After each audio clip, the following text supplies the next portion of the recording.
Welcome to Grant the Mic, the podcast for nonprofits, grant professionals, and grant consultants who want to elevate their grant game and make a bigger impact. I'm your host, Allison Boyd, founder of Boyd Grants and the Boyd Grants Academy. Each week, we dive into the world of grant funding, sharing tips, insights, and stories from experts, leaders, and funders themselves. From building a strong grant-seeking culture to collaborating with consultants to crafting a proposal that truly wins support, this is your go-to place for actionable strategies and inspiration. Whether you're just starting your grant journey or you've been writing proposals for years, we're here to help you learn, grow, and get results. So grab your coffee, get comfortable, and let's grant the mic. Hi, everyone, and welcome to Grant the Mic, our podcast about all the things you would want to know about grant professionals and working with others and how to make your grant stronger. We are so excited to have Diane Leonard, who's a friend of mine from many years ago. We've known each other for probably about 10 to 12 years and met her at a Grant Professionals Association conference. And she was running a walking club in the morning and decided I would join that. And it was cold and I did it. And since then, we've been friends. So I'm going to give her a chance to introduce herself. But today we are going to talk about storytelling and the benefits of using it within your grant applications and how it can make your work so much stronger. And to me, she's kind of the guru on that. So I'm excited that she has joined us for this. So Diane, if you want to jump in and tell us a little bit about yourself, we would love to hear it. Sure. Thanks for having me, Allison. And my goodness, indeed, it's been a while since we did that walking club. And walking, running, all paces welcome. It's just about grant pros getting out before we have to sit down in a conference all day, right? Yeah. And the fun thing is that even clubs like that, they kind of build into the story, like the story of what's my grant story. It's a winding journey and path that actually started with me as a grant maker. And it was really hard because there were always more grant applications than there were dollars available. So I had to type those letters. Those yucky, there were more grant proposals than there were dollars.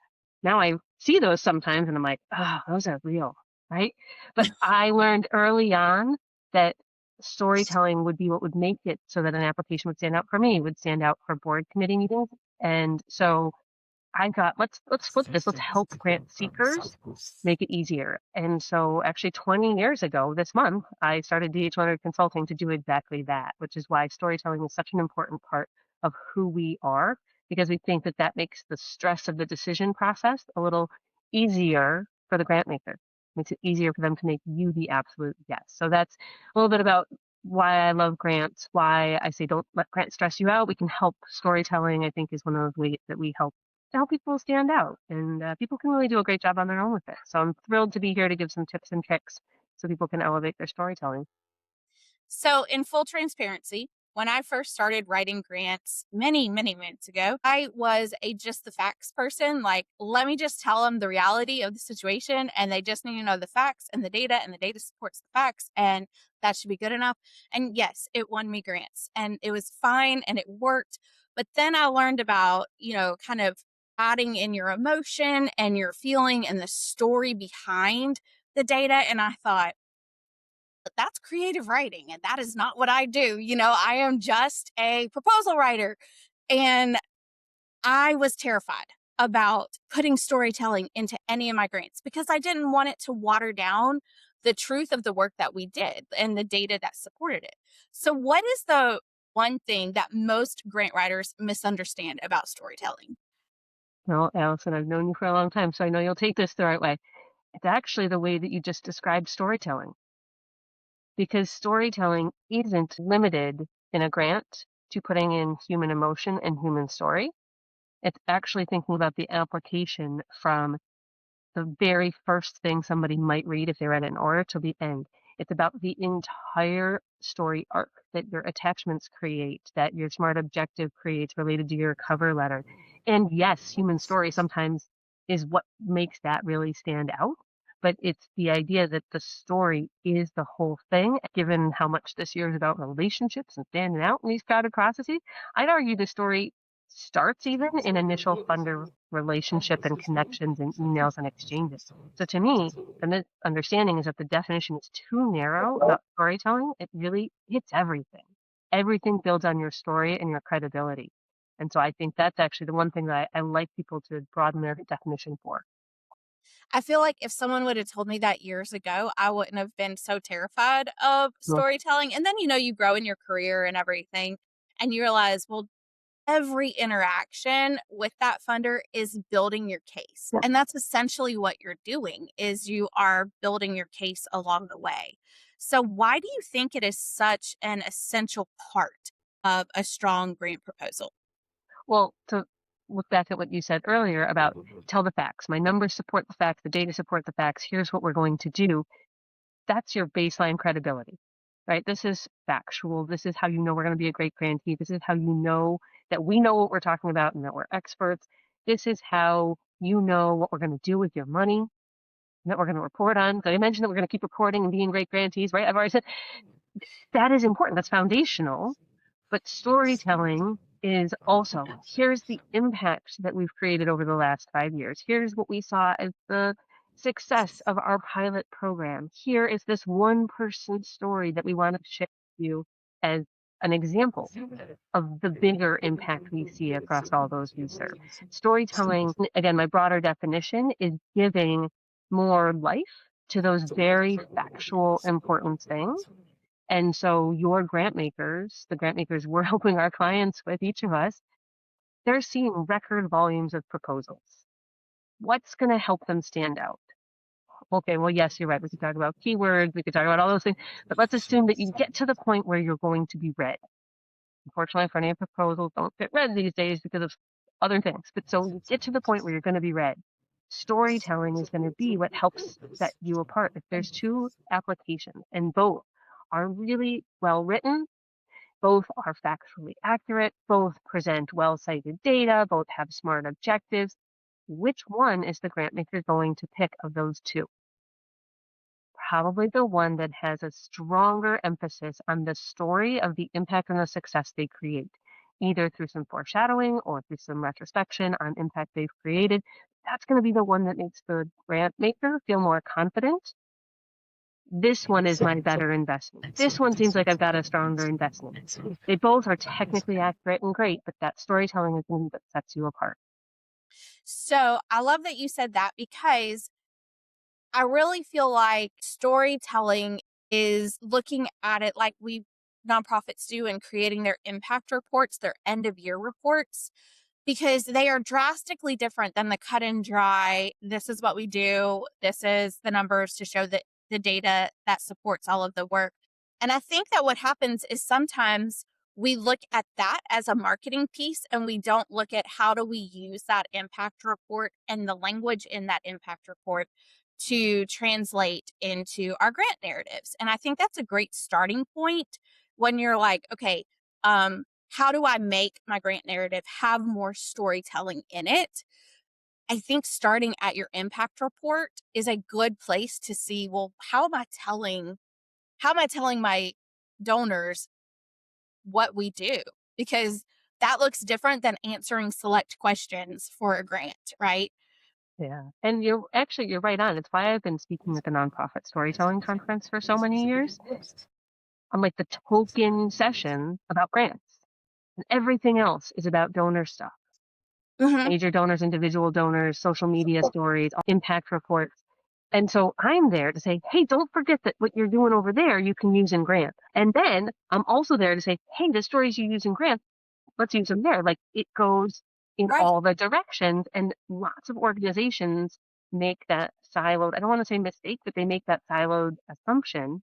There's the grant stuff, and then there's the way we talk about our impact everywhere else. Your grant makers are people. And they're people that might be on TikTok, or they might be on Instagram, or they might be on Facebook. They're wherever you are, they might see it there. So you need to tell the same story, not necessarily in the same words or in the exact same way, but you need to tell the same story in your grant application that you're telling in your other public ways, because if the grant maker sees a discrepancy in the story, they're going to feel less likely They say, oh yeah, that one, they're great. They're the ones that do this. I want to invest in them. Because the discrepancy, they don't know how to reconcile it. Which one do I Yeah. believe? The story that I read or didn't read in the grant application, or the stuff I saw on social? So that's Yeah. part of why that storytelling being the same is important. So yeah, I agree with you. Impact reports is a good way to start some of the connection. Even just trolling around on your own social media, being aware of what's being said, what stories are being shared is another great place to start. So there was a time period in my life. I feel like you're getting to know all of the deep and dark secrets of Allison as she grew up in the grant writing world. There was a time period in my life where I felt like your marketing story is different than your grant story. And I really do believe that there is still that misconception. And you highlighted that sometimes we do things in the silos, and grants tend to be in that silo, which I love that you feel that way too. And part of the message is it builds across the entire organization. Grant writing is not a solo sport. It is not something you just write on your own and pray that it makes it and you get the award. It's really, it involves a top down approach. It involves across department approach. It involves all of the pieces. And so when we link that, what are some key elements of a great grant story that you can pull from the different functions of a nonprofit to put into your grant? Yeah. So when we think about what might make the great story, again, lovely character counts, word counts, page limits, right? You're like, what's going to fit? What are they asking? I actually, before I worry about what is going to fit in an application, I actually use a technique that I learned from a friend and speaking colleague, Tamsin Webster. She wrote a book called Find Your Red Thread. And red thread is basically saying, what is your through line for the argument you're trying to make for what you want people to take action on? It's such a clever book. I listen to it, I read it, I got the physical one right at hand all the time. And one of my favorite examples that she talks about is about the case for how people came to see diamonds as valuable, how they came to see them as a symbol of love when two people want to say, I want to marry you, or I want to be with you long term. That why are diamonds something that are on our jewelry? Why is that important? That actually was something that is not like hundreds of centuries long, right? Like that's a rather recent history that was created, and it was created honestly as a marketing thing. And now you're like, well, yeah, everybody go diamond. And I get it. There's lots of choices on it, but that history of like, wait a second, it's because there's a problem, there is a goal that was set forward, and the action that they wanted people to take was go buy diamonds. Now I give that because to me, I'm like diamonds, value, grants, lots of money, Mhm. value. When we think about our red thread and what we're going to create in the grant story, it's going to be different for every funder. Sure, we're going to have our need. Yep, we're going to have our goal. Yep, we're going to have some smart objectives and some implementation and some budget. But before we worry about what the limits are in each application, the 5 elements of the red thread are actually beautifully aligned to a grant application. And the red thread idea is something that is beautifully aligned to all the other fundraising that needs to take place in an organization. So when we think about what is going to make a great grant story, the biggest thing that I want to understand about a group and that I want them to understand and be ready to talk about and to shout from the rooftops to everybody else in their network is, what action do you want people to take? Why do you want them to care? There's some sort of problem, there's some sort of need. Why do you want them to care? What is the goal of what you're going to do? And the action for the grant maker, come on this journey with me. Be part of our story. If they're individual donors, I know like Tammy Dunker is always talking about calling all heroes, making your individual donor your hero. How do you make your grant maker want to be part of your story? How do they become part of the hero story about your organization? So what is it that compels them to want to know more? And that's going to be different for every grant maker. The big red thread can stay the same, but each grant maker, each person reading has their own unique perspective that they bring for why they want to see that goal met or that mission statement for their funding met. So the real, like, what's going to be the right story element for them is going to be different, which is why we want those foundational elements that the red thread builds. Your specific grant application questions, they build right from it. That makes sense. There's a lot to it, and I'm like, oh, I don't know how I'm doing. I'm like summarizing Tanson's book in 5 seconds. I now really want to read that book, so I'm probably download it and read it myself. Find it on Goodreads, but please support your independent bookstores. I will. Makes me think about how does an organization identify and center the right story. I know you can't give like organization A does X, Y, and Z, but really, what are kind of the key themes that would make that story make sense to a funder? Yeah. So again, I want to think about that. Funders are people. I know sometimes now they might use AI, right, to help like make some initial choices, but ultimately it's still people making the decision. So remember that it's a person. That person has family. They have friends. They go to social events. Great. So now I want you to think about your social events, family, friends, whatever. And Allison, maybe you've been at like some sort of family or friend gathering. Maybe it was a potluck. Maybe somebody did most of the cooking, but everybody's kind of standing around with their little plate, and somebody says to you, "Oh, so what's happening at work lately? What are you up to?"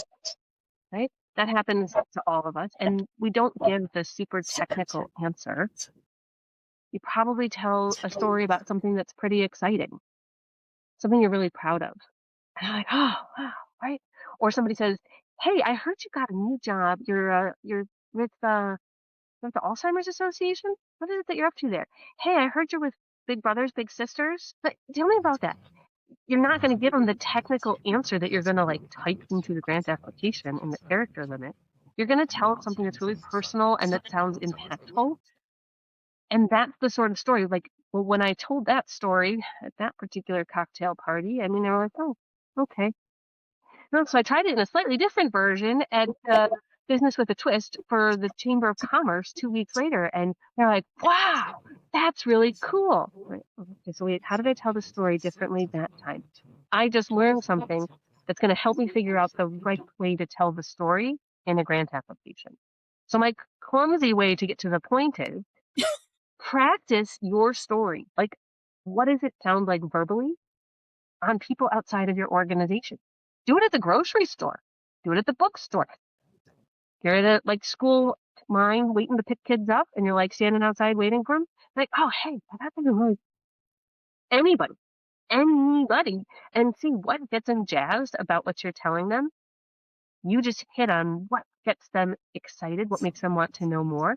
That's going to carry right into a grant maker for what emotion would compel them to want to say yes. Of course, telling them all the real nitty gritty things that still make you a great grantee, right? Yeah.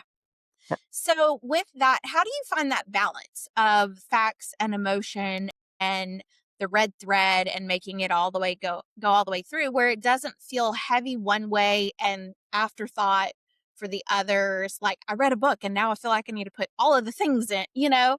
How do you find that balance? And I know like practicing and stuff like that, but how do you fine tune that enough to find a balance? Right. And some funders, they lean more towards the like very traditional cut and dry.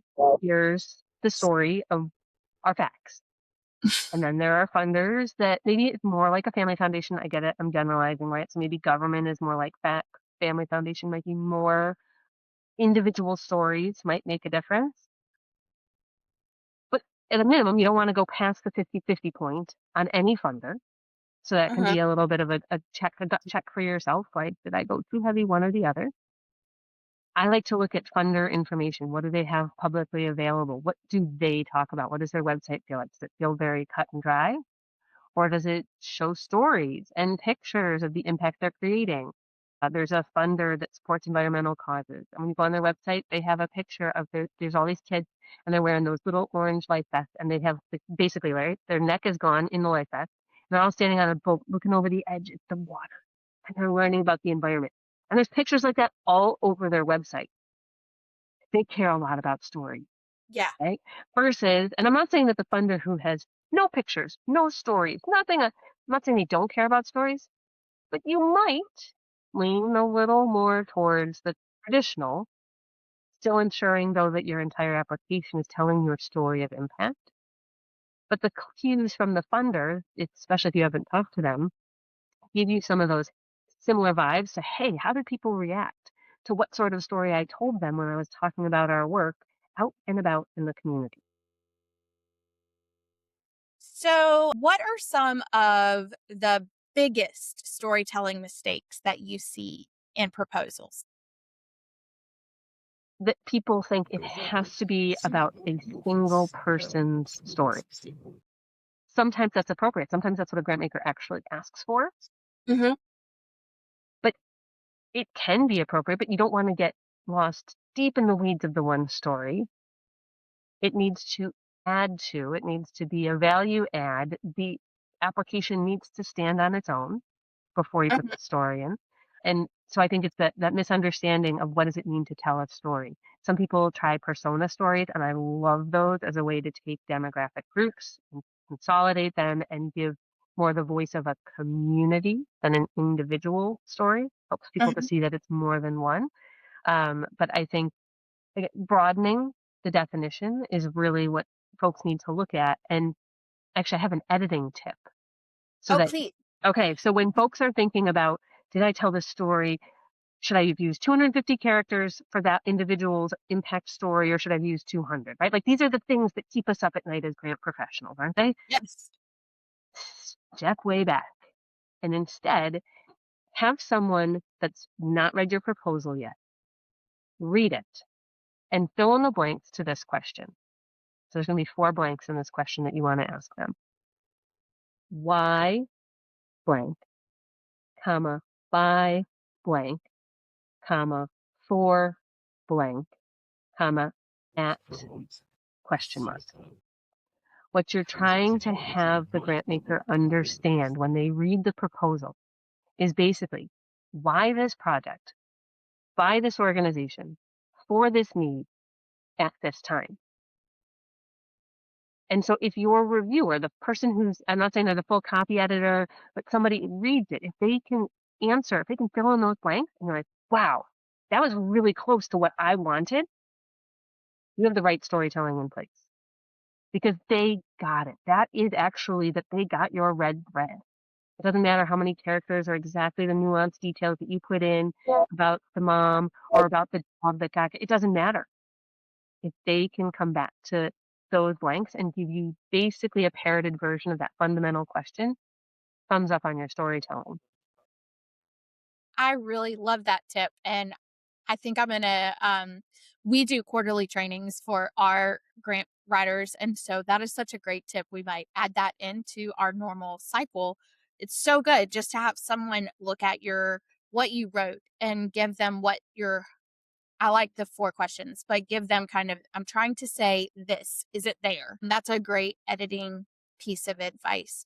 So, is there one success story that you can tell of when a story was written well and made the difference between winning a grant and losing a grant?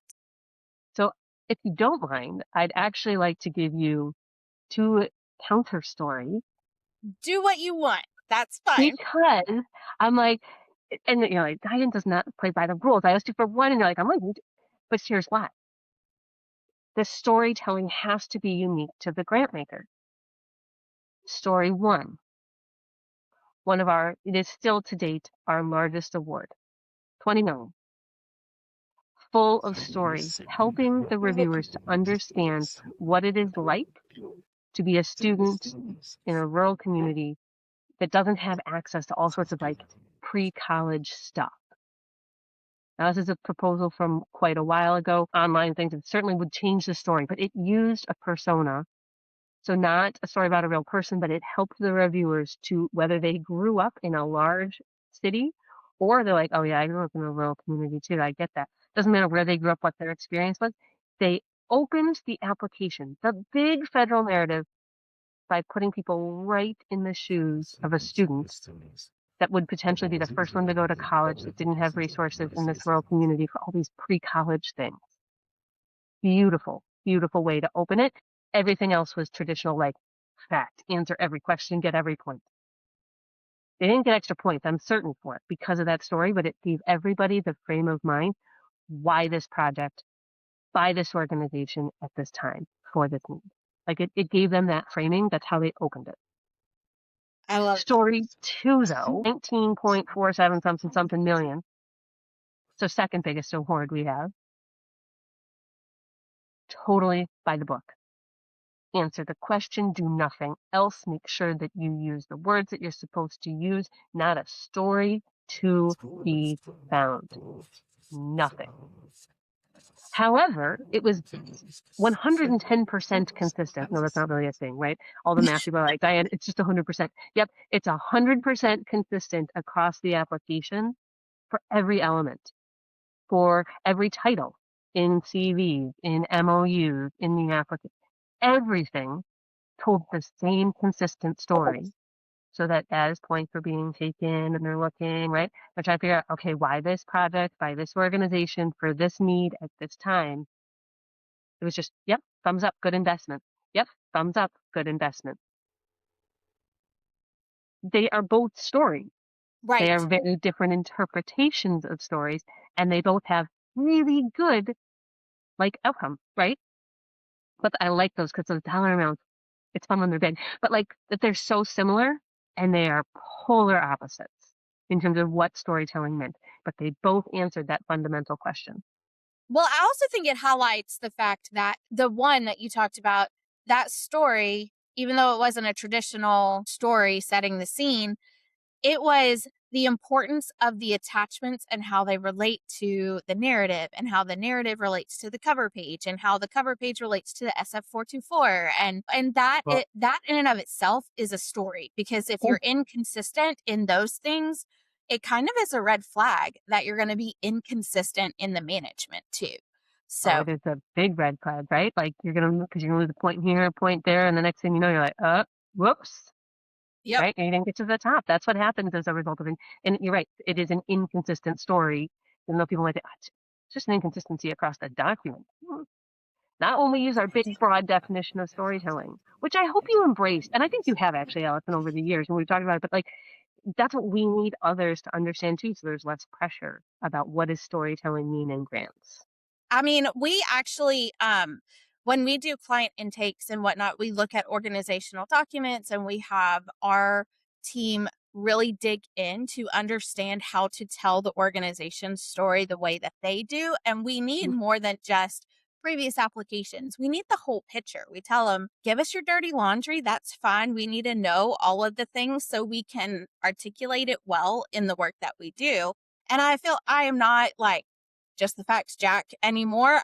I'm very much like, how do we weave the essence of who the organization is into the entirety of the proposal for pre and post award? Because even your post Well, award reports have to have that piece in it. yeah, And so I think that I also think the industry itself has grown more into its not just emotional writing for foundation grants and factual writing for government. It's a nice mix between the two. I used to think I'm not a good foundation writer because I don't I don't do the emotions very well, but that's not true anymore. You've got to embed it across the board and it's not emotions are bad, facts are good. It's they work well together cuz we're humans and we like to know the crux of what people are doing. And so that's why I love that storytelling has been so much of who you are and kind of how you have led every training I've sat in, whether it's the overarching goal of the training or not. Like you just like breathe it. And I thought, man, she's got such of her own story to tell and why it's beneficial. And I'm so glad that you joined us on that. So we've got to wrap up. I could talk to you for hours. we talk storytelling for hours. You know that for a fact. But before we wrap up and say goodbye, I wanted to see if you would mind sharing how people can get in touch with you if they have a different types of questions, or also we're going to link some resources in the show notes so they have access to those. So real quick, tell us how we can get in touch with you for future engagements. Yeah. So dhleonardconsulting.com puts you right where you need to be for any of our free resources or any of our other supports, free webinars, learn grants, whatever it might be. And I'm on LinkedIn, Diane H. Leonard. The H is important, or you get to an impressionist painter when you're out online. That's why I started using the H so many years ago, right? I was like, no, I'm creative at writing, not like but like not art. So, That's why the H is there when you're looking for me on LinkedIn. But yeah, happy to have people reach out. And yeah, we've got a few different resources that we'll make sure you've got the links for those show notes. well, thank you so much for joining us. And I can't wait to continue this conversation offline. And if you made it this far, please like and subscribe and enjoy our next couple of podcasts that are coming up. And we will talk soon. Thanks, Allison. For years, organizations have told us the same things. We need help staying consistent with grant writing. We need templates that actually work. We wish someone could guide us step by step. We don't have dedicated staff, but we still want to win grants. So we listened, and we built something new. Something designed to transform how small teams, nonprofits, tribes, and municipalities approach grant writing. It's called the Grant Builder Collective, and this is not a course, it's not a webinar, and it's not a one-off training. Because let's be honest, grant writing is hard when you're doing it alone. Time is tight, funders feel unclear, language gets stuck, momentum fades. The Grant Builder Collective fixes that. Inside, you'll get guided co-working sessions, proven templates for every section of a proposal, expert support when questions come up, and a community that truly understands this work. This isn't just a membership. It's a structured system for building clarity, confidence, and steady momentum in your grant work. If you're ready for less scrambling and more strategy, the Grant Builder Collective was built for you. Join us today at www.boydgrantsacademy.com and start building momentum in your grant work. One habit, one session, one win at a time. We'll see you there.